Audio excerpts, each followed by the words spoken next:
Nur Kangjeng. Jadi orang lamun hayang nyaho keistimewaan ibadah orang sholawat. Ulah make macem-macem ulah make.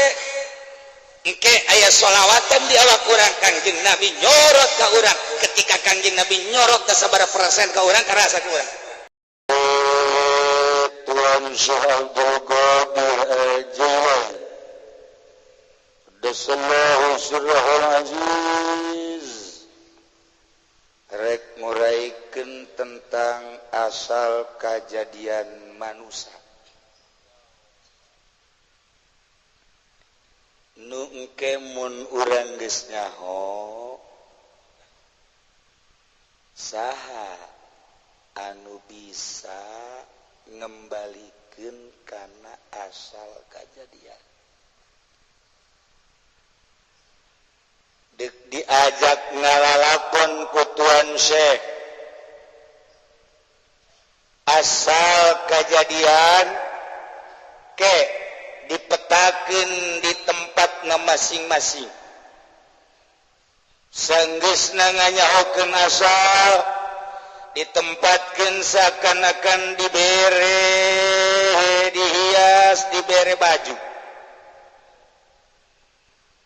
pertama naon bajuna turun kedua naon bajuna papakeanana katilu naon kaopat naon sakumaha urang di dunia ningali RT bajuna kos kitu nyaho kabeh eta RT ansip eta baju tentara eta baju banser bakalna ditangkep banser sebab nyarupan abroh jadi nyarupan ke SPM nya kaliururan wajar SPM orang banser adang tangkap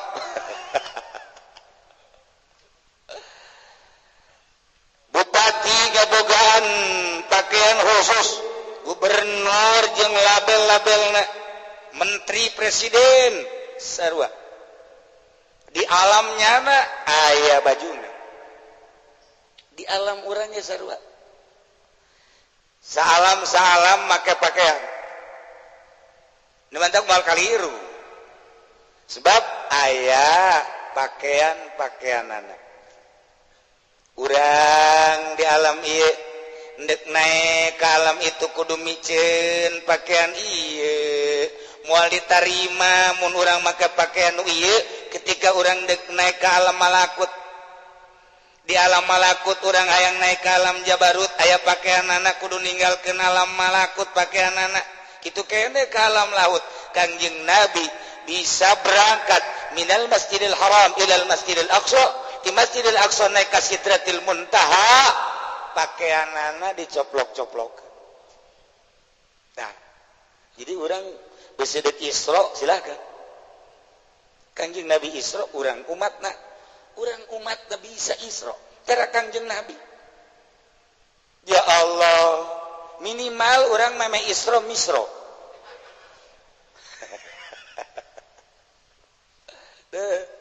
jadi sapakaian di alam ieu pakaian di alam itu pakaian di alam itu deh itu pakaian anak Masya Allah karim. Jadi lamun Kangjeng Nabi bisa ka Sidratul Muntaha malaikat Jibril ge teu bisaeun nganter sebab naon? Sebabnya nama di pakaian eta. Kangjeng Nabi mah diucutan kabeh. Masyaallah. Lamun Uwais Kurni bisa ayun-ayunan di handapan aras. Ya Karim. Ya Allah, Habib Rozak ayun-ayunan di Citra. Aduh, Gusti Allah kan. Lamun Kangjeng Nabi bisa mi'raj hasilna salat Habib Rozak nyana ayun-ayunan di itu menang kongkorong dipakai punya na kongkorong di dulu di kongkorong ngagambar ayah wih Masya Allah kacipta kunyana asal aya nu bebejakannya di dulu kongkorong koreng mbahna dukun nya nomor nah kuari urang nyaritakeun asal kejadian mahal ya mah nganu ngajina sebenarnya mah kudu kelas kiai-kiai. Teu meunang nu bararodok mah mal kaharti. Bangsa nu teu mondok sanajan di lembur pondok teu meunang. Teu meunang pae di pondok, lahir di pondok, hirup di pondok, pae di pondok tapi bodoh. Orenganan di pondok na kampung pondok. Atuh bal beres. Ya, Masyaallah. Sakumaha kamari barang Allah ngadamel roh Kangjeng Nabi Muhammad sallallahu alaihi wasallam awalan min nuri jamali mimitina dicokot tina nur sifat jamal Allah. Aya sifat jalal, aya sifat jamal.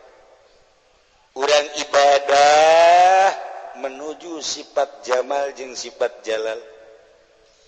Lamun urang geus ditajalikeun sifat jamal Allah ngabentuk bakal kieu. Lamun ditajalikeun dina jalal Allah bentuk manusana kitu. Geus moal kaliru wali Allah. Wali Allah itu keur jamal Allah nyorot. Wali ieu kieu keur jalal Allah nyorot. Moal aya perbedaan. Walaupun berbeda, satu Allah kan. Keindahan sifat jamal Allah dicanda kanggo Kangjeng Nabi Muhammad sallallahu alaihi wasallam. Ya Allah, insyaallah karim. Matatik Gusti Allah dina hadis qudsi khalaqtu ruha Muhammadin sallallahu alaihi wasallam min nuri waji. Kaula ngadamel kana roh Muhammad tina cahaya zat kaula. Sakumaha Abi Hurairah pernah ngajelaskeun ti Kangjeng Nabi, cak Kangjeng Nabi khalaqanillah min nuri. Allah ngadamel ka kaula tina nur Allah. Ya Allah. Matak ti Kangjeng Nabi awaluna khalaqallahu ruhi. Panghilana makhluk nu didamel ku Allah ruh kaula. Wa awaluna khalaqallahu nuri. Panghilana makhluk nu didamel ku Gusti Allah nuri cahaya kaula. Wa awaluna khalaqallahu al-qalam. Panghilana makhluk anu didamel ku Gusti Allah pena. Wa awaluna khalaqallahu al-aqlu. Panghilana makhluk nu didamel ku Allah akal. Beda-beda sih. Pertama ruhi, kedua nuri, katilu kolam, opat akal, horeng fal muradu minha syai'un wahid. Nu dikarepkeun mah hiji naon? Wa huwa al haqiqatul muhammadiyah. Nyaritakeun ruhi Kangjeng Nabi, nyaritakeun nuri Kangjeng Nabi, nyaritakeun kolam Kangjeng Nabi, nyaritakeun akal Kangjeng Nabi. Kok beda-beda sih kumaha menyikapina? Lakin summian nuran ketika pertama dingaranan nur ruh Kangjeng Nabi nur likaunihi sofian an zulumatil jalaliyah lantaran cahaya bisa nganyekaskeun ngabersihan nyaangkeun tina kapekan-kapekan bangsa jalal. Jelema teh nyahoeun ka pangeran sorot ku nur Kangjeng Nabi brai nyaho. Jelema teh nyahoeun kana haram sorot ku nur Kangjeng Nabi brai nyaho. Jelema teh nyahoeun kana ieu teh salat wajib sorot ku nur Kangjeng Nabi brai nyaho. Jelema teh nyahoeun kana ilmu marifat sorot ku nur Kangjeng Nabi brai nyaho. Jelema teh nyahoeun kana bahwa yen kredit teh haram sorot ku cahaya jurig bae ngridit. Saya jurig. Lamun aya kiai masih kene ngridit can kasorot ku nur Kangjeng Nabi Muhammad sallallahu alaihi wasallam. Lamun aya jelema masih kene nyokot duit bank can kasorot ku nur Kangjeng Nabi Muhammad sallallahu alaihi wasallam. Lamun masih kene aya jelema korupsi di negara can kasorot ku nur Kangjeng Nabi Muhammad sallallahu alaihi wasallam. Lamun aya jelema maling, aya jelema mabok, aya jelema zina, can kasorot ku nur Kangjeng Nabi Muhammad sallallahu alaihi wasallam lantaran nu mantap dingaranan nur likauni sofyan an zulumatil jalaliyah tinggal datang ka mana nyorot na Kangjeng Nabi ka urang ukur ku urang aya anu sorotanana datang ka zahir aya anu sorotanana datang ka batin ieu mah zulumatil jalaliyah bangsa jalal batin aya nu kakarak datang ka syariat doang tatadina teh nyaho ka salat jadi nyaho nyorot tan nur Kangjeng nu tatadina encan nyaho bahwa itu zakat teh wajib disorot jadi nyaho jeung ngalaksanakeun nur Kangjeng datang ka dinya aya anu datang ka dinya doang syariat encan datang kana thariqah aya anu disorot ku nur Kangjeng Nabi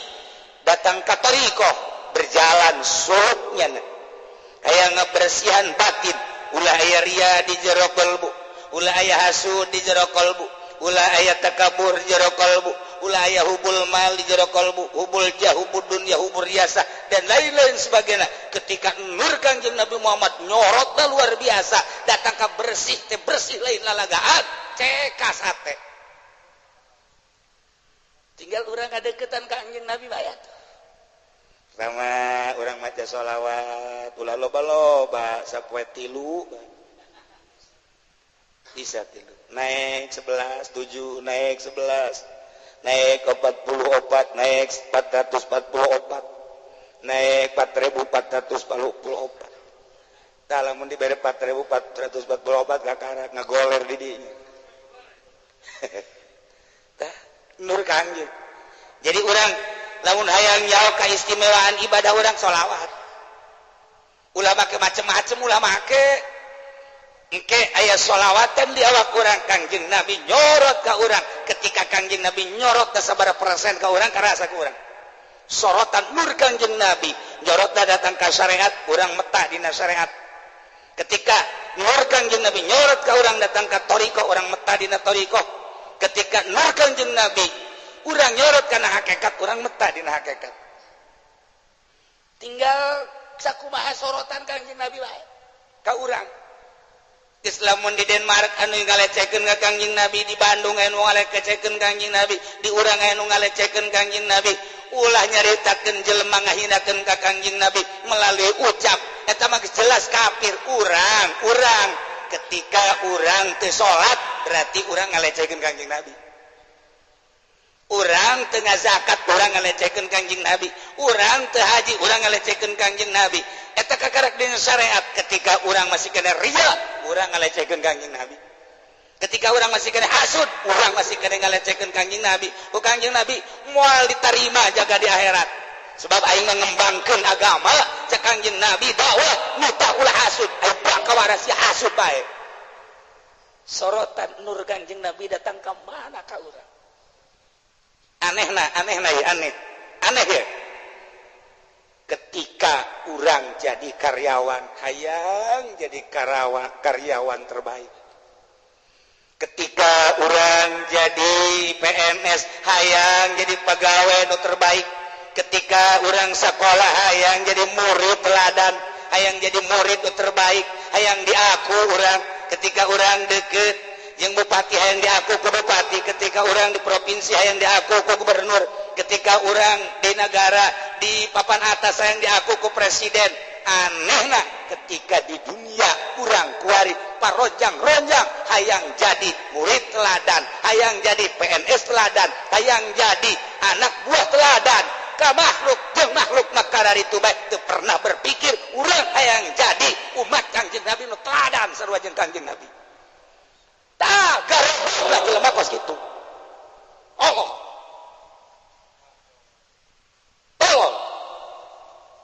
udah dunia bae hayang nomor hiji teu boga terbersit di jero hate hayang dedeuketan jeung Kangjeng Nabi hayang jadi umat Kangjeng Nabi nomor hiji teu berani mentang mata peting hudang maca sholawat ka Kangjeng Nabi hayang diaku umat Kangjeng Nabi goblok henteu jasa kunaon di PNS mah hayang nomor hiji hayang teladan hayang goblok lah cenah aing mah di goblok minggu hareup moal ngaji jor bae ngajakan henteu aing mah kasihan balik sia ka ditu cenah aing mah deuk ceramah di lembur aing ulah ngararaji ka Cilongok aing mah digoblok-goblok tahanan ku sia maka sapeker sia di lembur sia ulah ngaji ka Cilongok ujianana sia nu diading ku jelema sebab naon fitrah jelema teh ya fitrah jelema hayang ngahiji jeung fitrah deui hayang ngabersihan batin kumaha ye ja aing ieu di ditu di desa ngaji bae teu bersih-bersih di kecamatan aya pengajian teh bersih jakieuna ge henteu di pendopo kurang kumaha ngaji bae jadi bukit kandel bae bagi kandel bagi mentana rosa kamari mah ngan 3 juta kan pun maksudnya hayang naik gitu moal beres jadi kos kitu mah moal beres ye bocahna jangan ngaji ka Cilongok ke sarua bae atuh heuh sarua ya aing ge sarua bae teu bisa ngan mali terusin lah koy tuh mal bisa roh teh nyongsrong hayang nyaho ka aslina roh teh nyongsrong itu beres lah ya cenah kami mah lalagaan ieu ngaji di pendopo mah penting diberkatan atuh komo maksud kitu mal beres gajan kumaha ge ji emang kiai ulah cenah ngaji pendopo lain ulah niat teu daek lempeng nu ngadirikeun ge bupati teu lempeng ya maksud tertentu jangan ngaji mah teu bisa kitu eueuh kiai anu di ngaji di pendopo haju nganasehatan bupati eueuh malah mau naya bupati bupati kita ini anak daerah kita dukung kembali sebab tidak ada duanya sudah daripada yang lain-lain amplop nu kamari 3 juta naik kan pod naik sabaraha pod eta bedole ka aing mah bungkus ya atuh nyaho je aing mah sakan kana Habib Roja kukulintingan di ditu emang teh nyaho aing ge sabaraha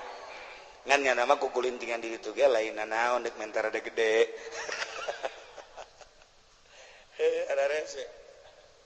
ada rese emang kumaha gitu ieu mah pan ngaji kita buali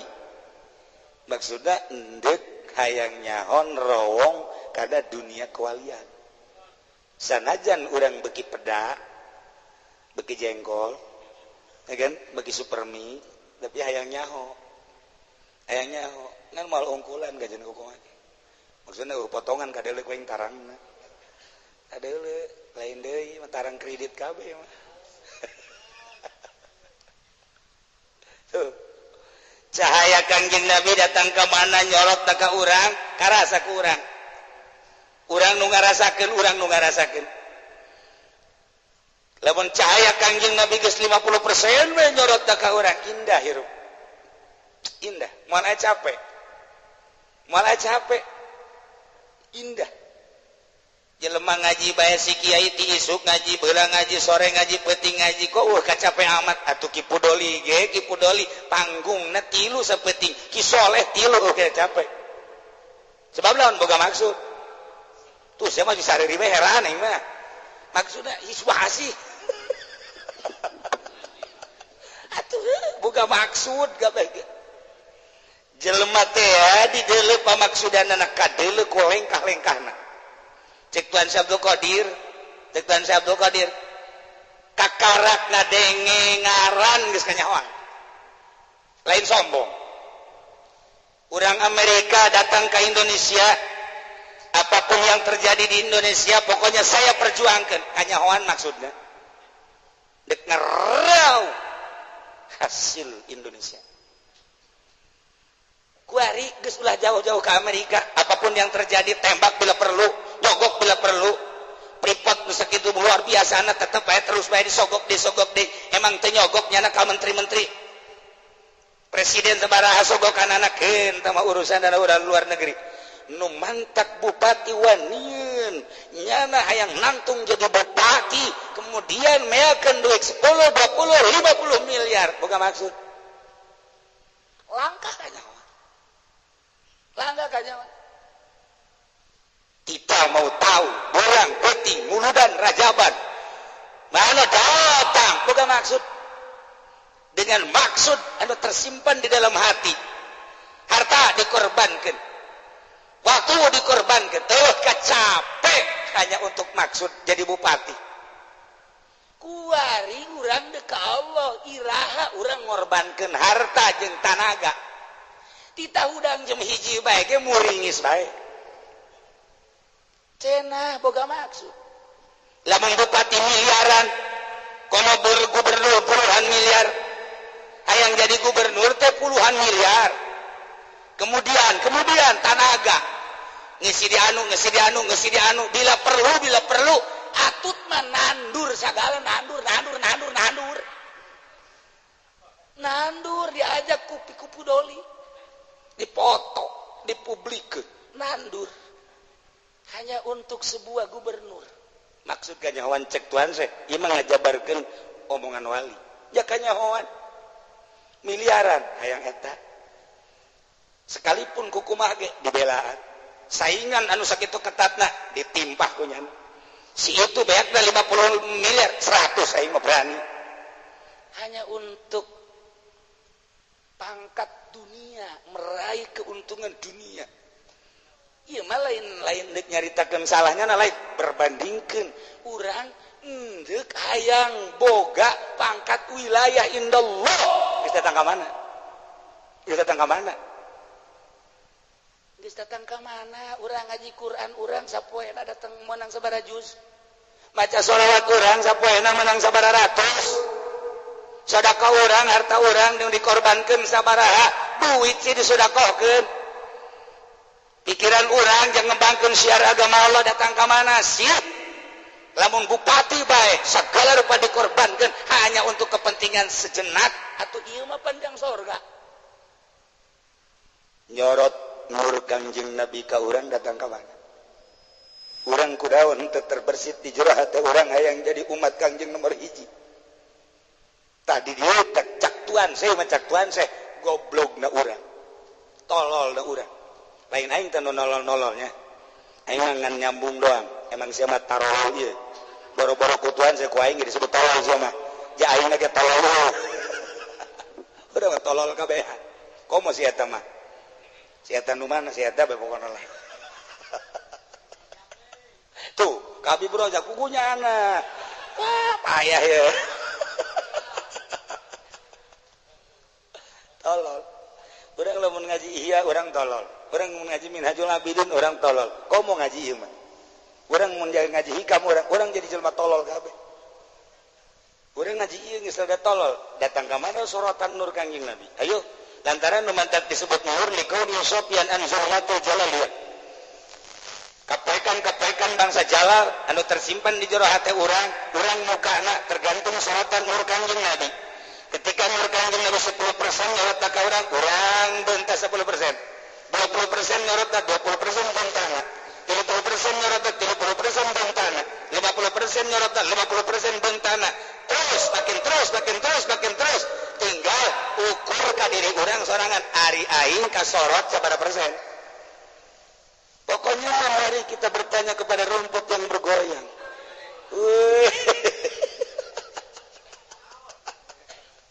Masya Allah karib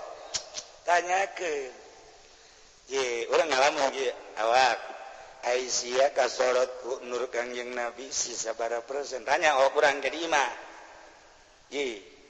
asana meureun gede cak urang kene ngajawab sia nyebut gede emang sabaraha kali sapoe maca sholawat ye 3 tuh nyana kene aduh ngapeun bangun 3 kita salat bari leumpang henteu khusus teh kitu mah teh salat teh tenang bae naon sababna teh jelema man teu salat langsung kegeraan bae henteu tenang naon sababna ayo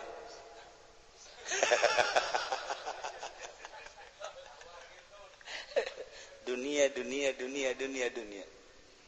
ketika urang saya duniaan di jero hatena pan urang teh la ilaha illallah nu dimaksud kecuali Allah cak Allah ai sia nu dimaksud kecuali aing mah atuh pan aing aya di sia ji atuh pan aing mah aya di sia artina aya di sia teh sia di mana ayana aing aya ayo geura walillahil masyriq wal maghrib fa inna ma tuwallu wujuhakum fawallu wujuhakum syatah fa aina ma tuwallu di mana bae maneh ka mana bae di dinya aing aya. Ayo coba ayo gerak. Masyrik jeung magrib wae.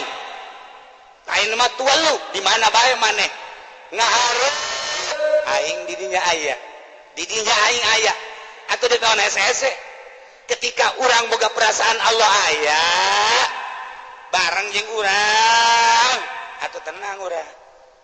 lempang ka mana aja aya Allah ngaharep ka mana aja aya Allah cicing di mana aja aya Allah sedengkeun maksud urang ka Allah ci atuh deuk kawan buru-buru salat moal buru-buru Allahu akbar keur jeung Allah salam atuh nang Allah kuari teh aya Allah urang wiridan dititaku Kangjeng Nabi hakikat nama Allah maca sholawat cinta ka Kangjeng Nabi jadi titah ku Gusti Allah ya ayyuhallazina amanu shallu alaihi wasallimu taslima ji atuh moal gegeraan ketika urang gegeraan berarti dianggap Allah eueuh fil alamin innaka hamidum majid assalamualaikum warahmatullahi wabarakatuh naik motor dianggap Allah eueuh pajar teu neuleukeun ku nyana beralih tadi fil alamin innaka hamidum majid kuari beralih ka karung goni beralih kuari ka warung beralih ka tah jelema anu sibuk pasti kos kitu matak cek tuan saya deuleukeun salatna deuleukeun lamun salatna buru-buru berarti nyana teu dianggap bahwa Allah aya lamun mata salat tahajud berangkat berarti dianggap di Allah ngan di doang di ditu mah Allah isin urang ngobrol jeung wali mah isin deuk ka mana hayu sia deuk ka mana sia cak Allah deuk ka mana sia deuk ka mana aing aya lumpat ka mana wah ini deuleukeun teu isin sia ka ayo kunaon ta urang teu boga perasaan kos kitu cahaya Kangjeng Nabi nyorotna saeutik ka urang nementak lakin summa nuran likaunihi safiyan an zulumatil jalaliyah kama qala Allah tabaraka wa taala qad ja'akum minallahun nur wa kitabun mubin nyata datang ka anjeun ti Gusti Allah nur cahaya wa kitabun mubin datang ka mana cahaya datang ka nur Kangjeng Nabi sok geura hadiahan Kangjeng Nabi ulah cara Muhammadiyah matak jauh jeung Allah ge Muhammadiyah mah tilok hadiahan Kangjeng Nabi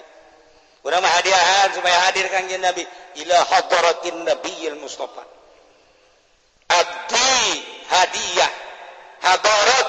kana kehadiran Kangjeng Nabi ja Kangjeng Nabi mah teu fokus nyuhunkeun kehadiran Kangjeng ja Kangjeng Nabi mah di mana urang salam Kangjeng Nabi ngajawab aya sok berangkat tek baca urang sholawat Kangjeng Nabi aya makin loba urang maca sholawat makin bersinar hayang jadi wali teu kudu neangan guru ka Gunung Karang teu kudu lobakeun maca sholawat boga anak awewe umur 24 tahun jadi wali teu kudu hese tuh kan Masya Allah wali bae pugu kreditan ngecan anggeus